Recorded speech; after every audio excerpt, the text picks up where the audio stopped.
Agradecemos al licenciado Daniel Poe, destacado politólogo, consultor internacional en seguridad pública y uno de los profesionales de mayor preparación y capacidad que tiene el país en materia política y de seguridad.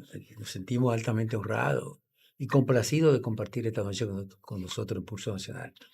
Daniel, ¿cómo estás? Cuéntanos. Bueno, don Osvaldo, después de esta presentación que usted me hace, yo me encuentro entre el cielo y Dios. Creo que no merezco tanto, Usted merece más de ahí. pero yo sé que los amigos a veces los afectos los desbordan. Encantado de estar por aquí Gracias, con gracias. usted. Durante estos días, sobre todo en esta última semana, se ha insistido mucho en la situación política de la configuración política. Hay un gran reto que tienen que asumir los partidos políticos y es que a partir del proceso electoral del pasado 19 de mayo ha habido una recomposición, diríamos así, de la actividad política.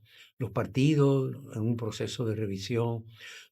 ¿Cómo usted visualiza eso que se veía venir, porque las encuestas fueron muy asertivas? Y además de esto, ¿cuál sería el panorama del futuro de muchos partidos? Muchos partidos que hasta hace poco eran la principal fuerza política del país y de repente han descendido a constituirse ya en una fuerza minoritaria, como el caso del PLD, y otros partidos que surgieron hace poco, como el caso de la Fuerza del Pueblo, y que ha tenido un crecimiento notable. Y ya ocupa el liderazgo dentro de los partidos de oposición y la segunda fuerza política. Sí. Lo primero que tenemos que hacer es situarnos en el contexto actual. Nosotros no estamos en una coyuntura de tránsito cualquiera en la historia política dominicana. Lamentablemente, el liderazgo político dominicano ha dado muestras de comprender poco el momento en que nos encontramos. Sí. Desde hace mucho tiempo yo vengo diciendo que estamos transitando por un modelo agotado, que todo el que llega al poder desde hace varios años quiere obviar esta situación y entonces lo que hacen es oxigenar algo que ya no tiene capacidad de reproducirse. Un sistema político es un sistema vivo. O sea, el sistema político no es un conjunto de meras prácticas. El sistema político es el, el contexto en que las relaciones de poder se producen en una nación y esas relaciones de poder tienen una capacidad de ser dinámicas, de transformarse, de desplazar los ejes del poder y desplazar a los actores que representan esos ejes del poder. Pero aquí nos negamos a reconocer las señales que recibimos del sistema, entonces hemos querido estar estirando. Poniendo parches en un caso. Parches, abriendo una ventanita para oxigenarlo por aquí, por allí, pero resulta que ya el sistema no soporta más. Porque lamentablemente los actores de ese sistema, los actores fundamentales, hay dos actores fundamentales, el ciudadano y el sistema de partido.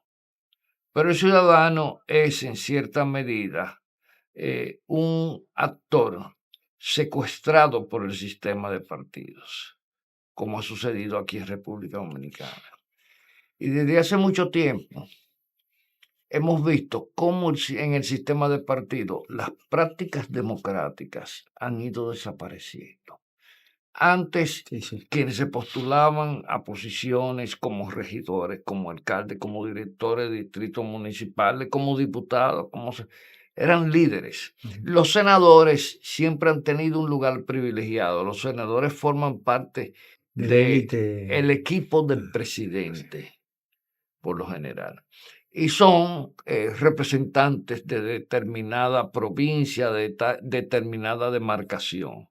Antes usted cogía a los senadores del Cibao que elegían los diferentes partidos y había un hilo conductor entre ellos que los conectaba, que los articulaba de alguna Y una manera. identidad con su región, una Sí. identidad propia. Y eran personas que tenían Cierta un prestancia. peso político, prestancia, tenían prestigio, tenían una imagen pública construida en base a que habían sido funcionarios de algunos gobiernos, Y ejercicio profesional, médico tenían prestigioso, ejercicio abogado profesional, muy reconocido, actividades historiadores. Sí, empresariales, sí. etcétera.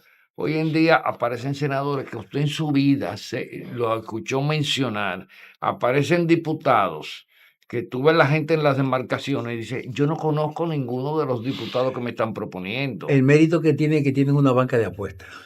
Sí, o una estación de O una gas. estación de gas. Entonces, Qué deceso. ¿qué pasa? Que en el viejo sistema de partidos, antes de deteriorarse el nivel de democracia en términos de las prácticas partidarias, ¿quiénes eran los candidatos? Eran activistas sociales, gente que siempre había dado la cara por la comunidad, que siempre había clamado por el derecho de los ciudadanos, gente que se había incluso confrontado con fuerzas de poder para obligar a que se cumplieran las leyes, de que se respetara el ámbito ciudadano. Hoy en día aparecen unos personajes que el gran aval de ellos es un maletín con 25 millones de pesos. Entonces, ¿qué pasa? Que la gente se ha dado cuenta de esa mercantilización de la política y la gente no le concita entusiasmo, porque detrás de esa mercantilización de la política no hay un discurso consistente, bien hilvanado. No hay una ideología. No hay ideología, no hay elementos aspiracionales, o sea, no existe nada de eso. Un individuo que te viene con un libreto, casi todos dicen lo mismo, y yo voy a traerla a luchar por la prosperidad, y yo voy a luchar por el progreso. Y yo me puse a tomar en estas elecciones pasadas los programas de muchos candidatos que se estaban postulando para posiciones elegibles, y a mí me daba pena. Completamente vacío, sí, sin Mire, sustancia. en el Distrito Nacional, que siempre se granjeó la creen de los Sí, claro. candidatos a nivel nacional, por la Una clase importancia que media tiene el que Distrito influye mucho. Nacional, no vi ni un diputado que tuviera una propuesta coherente, consistente. Yo me encontré con un brochure que me dejaron en el parabrisas del vehículo y me puse a leer, y dije, pero esto lo hace la nieta mía que tiene 10 Sí. años, esa propuesta. O sea, entonces, ¿qué es lo que ha pasado? Nada. Las prácticas democráticas van erosionando la relación de la sociedad con los partidos. No hay ya ese anclaje que había entre sociedad y sistema de partido. No hay lealtades al liderazgo del partido. Y el transfugismo lo demuestra, que no hay lealtad. Claro, no hay lealtades, porque es un hecho meramente mercantil. Entonces, luego de las elecciones municipales saltaron las alarmas, que si fueron unas elecciones compradas, que si fueron unas elecciones donde inhibieron el voto, que si compraron señores, por más cédula que usted compre, usted no puede, no puede comprar 4 millones de cédulas ni nada de esas cosas. Eso no es cierto. Claro. Negar el fracaso de la clase política dominicana, porque yo digo que aquí la clase política ahora mismo lo único que exhibe, con pocas excepciones, en términos de actores, es un gran fracaso. Entonces, Quizá una forma de justificar su fracaso ante la sí, militancia, ¿verdad? y sobre todo que ellos se encontraron en un nicho de confort Sí. con continuar con esas prácticas Antes mercantiles. era el algoritmo que lo alteraban, ahora es la compra de cédula. Ahora, siempre hay alguna excusa, algún invento. Hay un aspecto importante en esto. Tú has escrito más o menos el perfil de los candidatos a diputados y senadores que antes eran personas muy prestigiosas, con mucha incidencia social y política, y ahora se ha ido degradando. Y eso quizás sea un freno porque personas con condiciones no quieran, no sientan motivación para aspirar a un cargo público, Así es. porque dicen, yo no voy a estar junto con esta No. categoría de gente. ¿Qué buscan esa gente en el Congreso? ¿Usted cree que están comprando impunidad? Mucho de eso. Bueno, lo porque son personas que están, se comenta que hay algunos que están vinculados hasta el narcotráfico. De hecho, hay varios diputados que han sido condenados por narcotráfico. bueno, Y hay otros que también a banca de apuestas y actividades ilegales. ya tenemos una diputada, oigan señores, Hay 3 ya una condenados. mujer Una mujer. condenada en el nivel de la Suprema Corte de Justicia, que ahora van a apelar y tendrá que conocerlo la Asamblea de la Suprema Corte de Justicia, porque es jurisdicción privilegiada, el Pleno, sí, porque es jurisdicción privilegiada. Otro que ya está condenado en Estados Unidos y otros por ahí que suenan. Eso reafirma tu señalamiento de que realmente... Sí, de que llegaron. De que llegaron. Esa señora, aunque no tiene condena definitiva, pero lo que no se explica es que con un sueldo de 35,000 pesos en salud pública, ella pudiera tener fortuna por 4,000 y pico de millones de pesos. Porque ni el rey Midas que fuera, ¿verdad?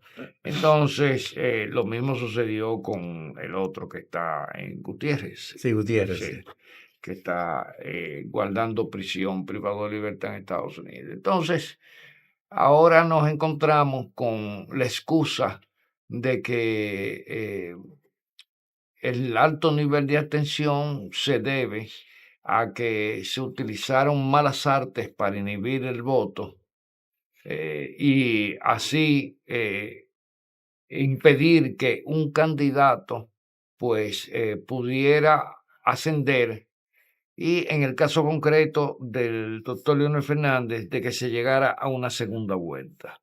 De hecho, la alianza del PLD con la Fuerza del Pueblo y el PRD, ellos lo que apostaron era forzar una segunda vuelta. Yo pensaba que una segunda vuelta tenía... Pero con tres candidatos diferentes. 3 candidatos diferentes. Entonces yo no sé qué alianza puede ser, que cada quien va separado, entonces no hay alianza. Sí. Eso fue un error táctico de ellos. No, pero además, ellos o subestimaron o no consideraron una serie de factores que incidían en esa realidad, porque las encuestas, señores, las encuestas son evaluaciones científicas y dan una imagen del momento. Y todas las encuestas, no se pueden equivocar, todas las encuestas decían que en diferentes escenarios el candidato del PRM iba a ganar, sea en primera vuelta o en segunda vuelta, como quiera iba a ganar. Entonces ellos tenían que eso le podía servir de fuerza para ellos rediseñar una estrategia que pudieran llevar un solo candidato. Pero ¿usted cree que hay intereses realmente? Nunca hubo esa conexión entre uno y otro, porque se dice, y siempre se ha comentado, el distanciamiento que entre Danilo Medina y Leonel Fernández. Sí, no, pero también que producto de la experiencia del 96. Siempre el